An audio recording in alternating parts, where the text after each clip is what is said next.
So this habit about writing inscription or engraved character on the boxes or on the objects, it's also continued in the Song Dynasty. So you can see this lacquer dish with the writing talks about the date and then where it was stored, with different types of like writing, like the storeroom and where is it in Hangzhou, this kind of thing. So the habit is not just comes out once and then still continue. That's very interesting to notice.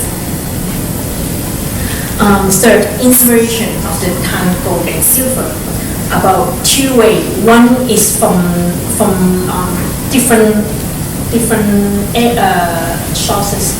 The other thing is from Chinese itself. When you look back the map, so you can see Tang China is right here, and you can see Tupo is ancient Tibet, Turk, Persian right here, and so in the Tang Dynasty, in the capitals Chang'an, Xi'an today, indeed lots of different types of different ethnic groups like stay there. They live happily. They have trading. They have like different religions. So it's a very international and like dynamic dynasty. It comes out, the art itself or the music or the performance itself comes out with various types. So this beautiful bowl, you can see there's a parrot right here. Also, it's an inspiration from the West. It was founded in Hejiachuan village in early Tang Dynasty. Yeah, it's very beautiful. And you can see some very like imaginative, looks like horse, but with the unicorn with wings. Also have a strong Persian influence.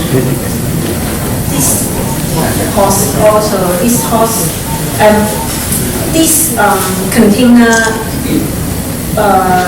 imitates the letter container, letter for water, letter bottle, yeah, for water drink.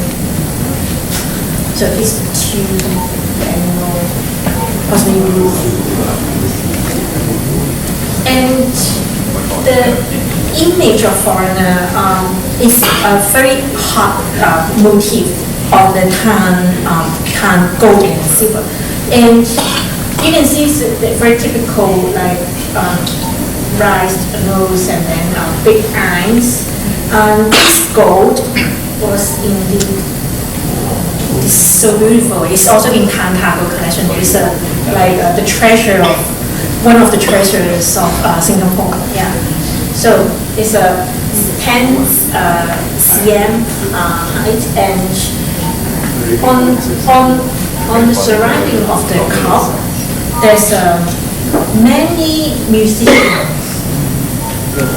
So we can see how they made it. So do you remember the two circle? So this kind of design was first used in Sasanian emperor, and you can see some are playing like guitar, but not guitar, kind of pipe and different types of drums.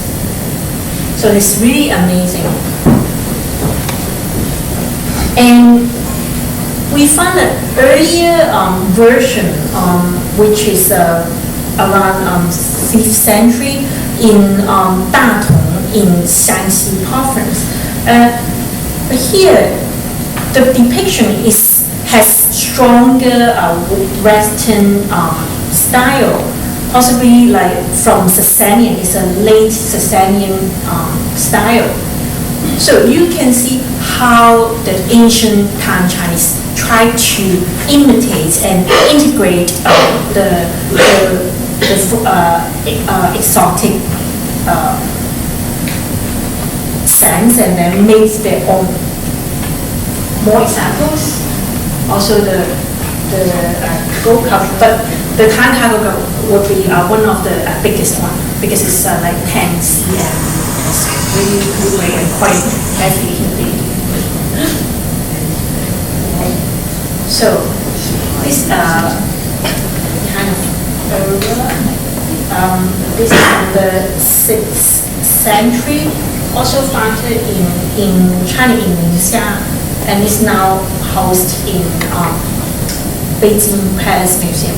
Also, you can have a sense of the Persian design, but they have the integration of the Chinese taste, like the bird, phoenix-like bird. So these two beautiful dish, also from the Tangago collection, and you can see the shining effect. It's like pure gold, around 300 gram each.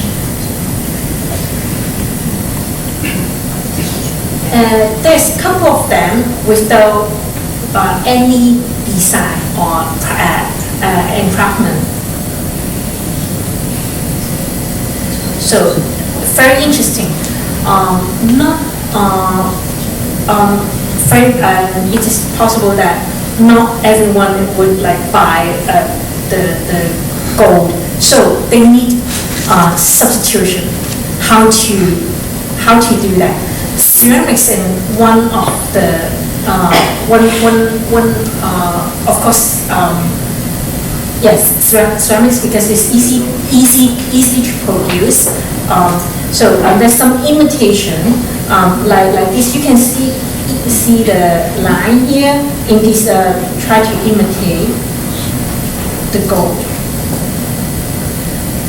And when we see the reflection of the gold itself, this is the sancai. It's very beautiful sancai. Indeed, it's very beautiful. It's a low temperature firing. And why the pattern like that is not same color like all the way? Why is like mottled color scattered on your surface? Very possible when you see the reflection on the gold dish, because of the refractive index of the metal. So different angles, you see different reflection. Like the photo here, you see the pattern like this. It is possible that the sancai design try to imitate the effects of the gold. And not just so you can see some gold and sancai here.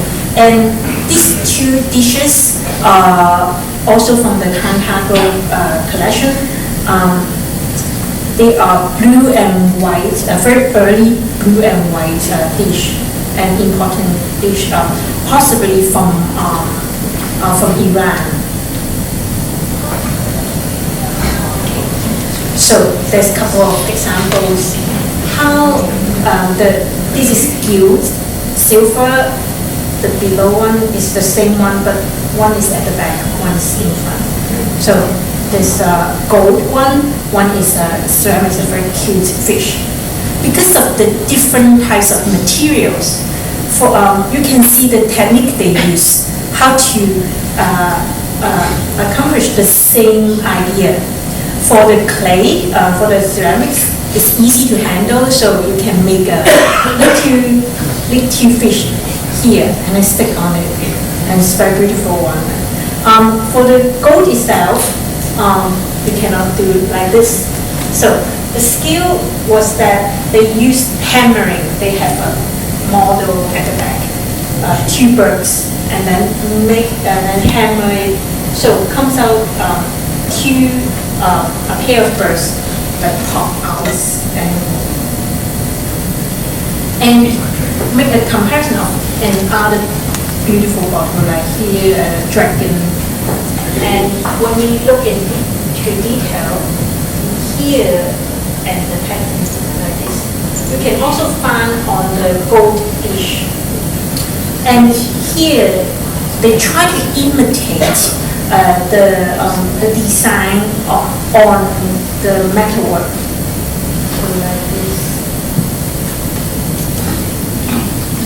And you see this little butterfly here, like this, and happened on the inkstone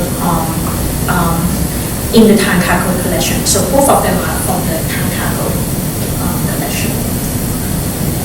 So the motif, the same motif would like appear on different types of material. When you look back, where was the origins of this Tang Dynasty gold? As I said, one's from like external, like from the West, and one is their own Chinese design. So try to trace back in the early examples. You can find this both of them the bell buckle from the 4th to 3rd BC. It was now housed in Russia, and you can see the innate, the animal, always horses, like this one is like a tiger here, the innate, that kind of concepts originally from the along the Eurasian steppes, and in China it was as early as warring states, and we can find this kind of innate, but for the gold, it appeared in China as back to Shang Dynasty, but it's not popular. This is the same period of the Tang, but it's a Persian version. So the design itself, the white Tang period, they love gold color so much. They love strong color. This is the funerary bag from a Sogdian in from a Sogdian, and you can see there's lots of golden color and the design of the pearl border. This is the same from the funerary bag, and golden color, red color. And this is from the ancient Tibetan kingdom, Tubo kingdom. The head was lost, but you can still see Persian style rock with this floral pattern, and the design is very similar. So the Sogdians like on the north of China, and Tubo is more like Western China. Still, they share a very similar image. When we use this to compare the floral pattern in the manufactured in southern China, that you can still find a similarity. This group of gold is from Tubo kingdom, and it was right here, and then see the beast with a pair of wings. Lots of different types of mythical animals is very striking, and so comparing with the big two fat cats, the lion, yeah, this is they look quite different. Also, suppose there was inlay, there's some stone inlay or turquoise inlay. You can see the horse with a pair of wings, a lion, like the deer, also with a pair of wings, goats.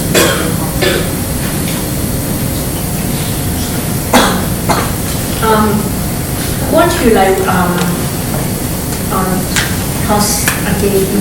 So this kind of motif is not from the West, but more like Chinese flowers. So this is the Turkic gold, now housed in Mongolian National Museum. You see the phoenix.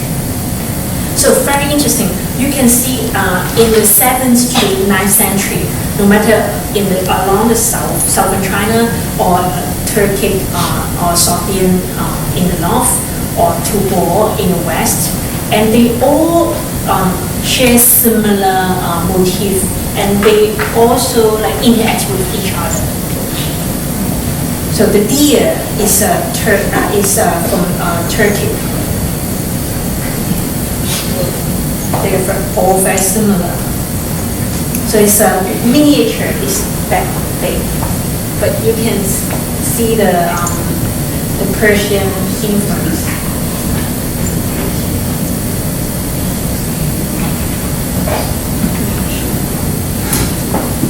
So the deer imagery with a mushroom horn. This is the icon of the Tang deer. Founded in Tubor, something like this, and this one is more Sogdian. This is from a Sogdian tomb, so you can see how the mushroom horn are popular in the Tang Dynasty. Indeed, their original is like that. Also, it's very beautiful. You can see the details. And I talked about lion. It's another type of lion. Yeah, kind of lion, kind of beast. Yeah.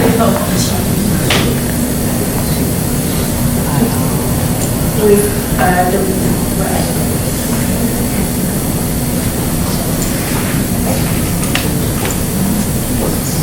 here first.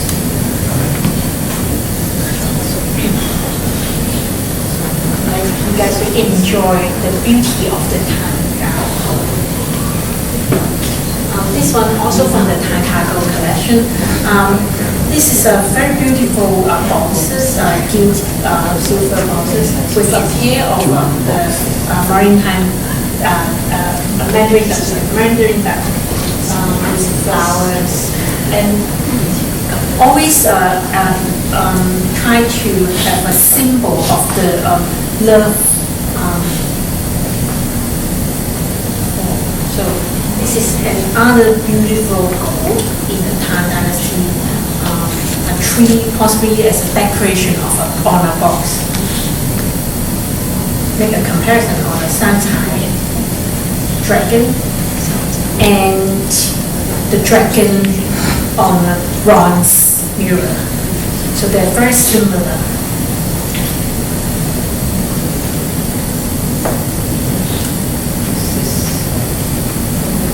It's also see is from northern China, and the Tubor dragon. It's from the shipwreck.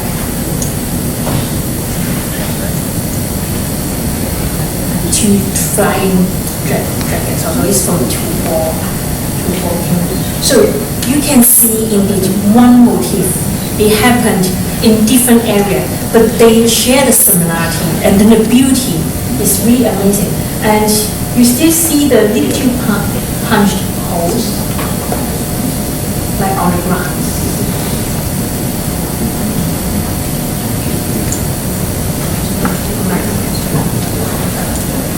See the fish, the chunks of gold in half of the collection.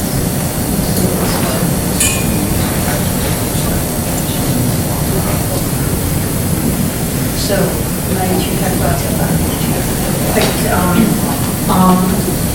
summary on the objects, and in the Tang Dynasty, we've talked about the exchange between different countries, right? And here that would demonstrate the interaction with the Iran, also China itself, and I'd like to make a quick summary on the connections between China and Southeast Asia through the text. That's quite small, but I would like to talk about in one text talks about in Jaffa or Sumatra today. Indeed, the gold sometimes was used for decoration, and some of them they will use a cache of as a silver used as a cache, and some of them they will use standardized gold. So we need to think about how the gold were used when they export from China and then to Southeast Asia, to East,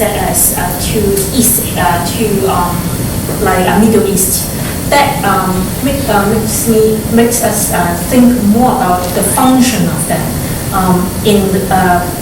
when they manufactured in China for their own enjoyment, and then the trading also. So conclusion. So next year will be a big year in Singapore, right?